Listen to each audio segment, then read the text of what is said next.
was confirmed today, really, that in a press release from government, there's going to be a very, very different look up the heritage trail in the west of the island to people who use it regularly. Perhaps more akin to how it used to look. Yes, really exciting development to reinstate the heritage trail from St John's to Kirkmichael as part of our longer term vision of going all the way up to Ramsey. And as part of that, we're reinstating the bridges at key locations, which is Glenwillan, Glenmore, and across the A1 near Ballalease in St John's. And that will be very reminiscent of how things were before the steam railway services ended. And we're using, obviously, the structures that are already there and effectively putting bridges across them. And I think what it will do is create a fantastic environment, end to end, and a really complete proposition for residents and for visitors. So walkers at the minute can still go up the route, but of course at those points, to take Glenwillan as the example, you've obviously got to go down some steps into the glen and back up again the other side. So is this an effort to make it more accessible, perhaps, for more people? Yes, it absolutely does. It does that. It's about accessibility for everybody to use the trail and get out into the amazing countryside that we've got, and that should be open to as many people as want to use that as possible. Obviously, when you talk about accessibility, you think about people with mobility issues, but as simple as parents with toddlers and prams, kiddies learning to ride their bikes, horse riders and cyclists are all users of the trail, and it will just transform it. Does this come under the active travel strategy? Is it part of the same thing, or is this separate? It is really separate. Active travel is very much about people making journeys that they would make anyway, but making them in more active forms, whether that be walking, cycling, running, or any other form.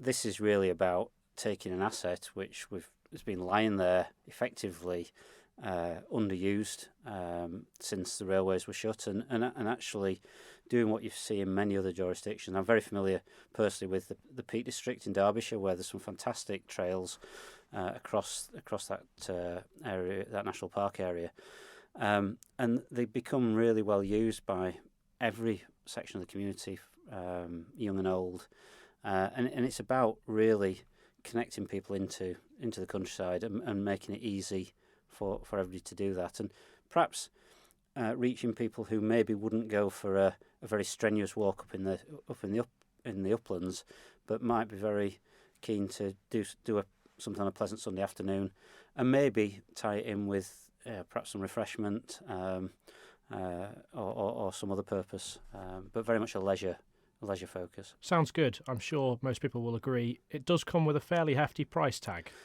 It comes with a price tag, which obviously has gone through all the proper scrutiny processes, and Treasury have bought into it. We're talking about 1.3 million for the scheme.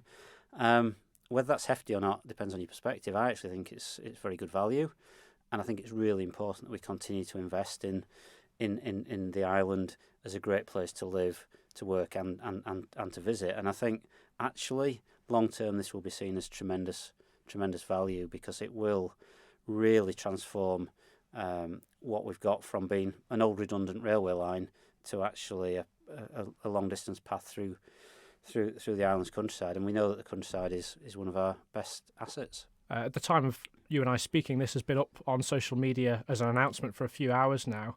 Some people are questioning the department's priorities in spending at this moment in time. To read out a couple of questions or points to you, one person said, fix the potholes around the island first. The roads are a disgrace. Another, focus on the important things like the roads we drive on daily. They say the economy's ruined due to coronavirus, then fork out £1 million for this. You're going to get some feedback like that from the public, aren't you, at this moment in time? Yeah, absolutely. And we get feedback like that all the time. But equally, what you tend to hear is feedback from people who are against the proposition. I've heard some hugely positive comments from many different quarters, different types of people. Is it frivolous now, though, given the economic conditions we're operating in? No, it's not. It's not frivolous. If it was frivolous, we wouldn't be moving forward with it. I think it's really important that we retain a sense of confidence in the island. It's also important that we actually drive the economy forward. So this is real jobs for people to actually go and do this work. I mean, the actual groundwork, the creation of the surfacing, etc., etc.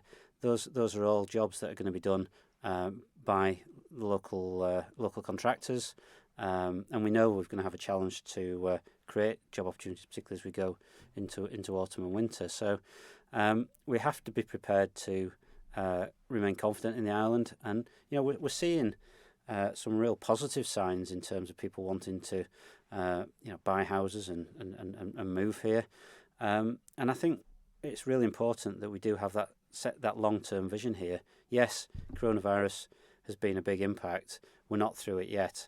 There's a lot of work to be done, but we've got an intentional strategy to actually invest in the island to create the right long-term environment and infrastructure, because that's actually what makes this a great place and a destination of choice for people. So I do understand the feedback, and there's always going to be potholes to be fixed. There's always going to be reasons not to do this sort of thing.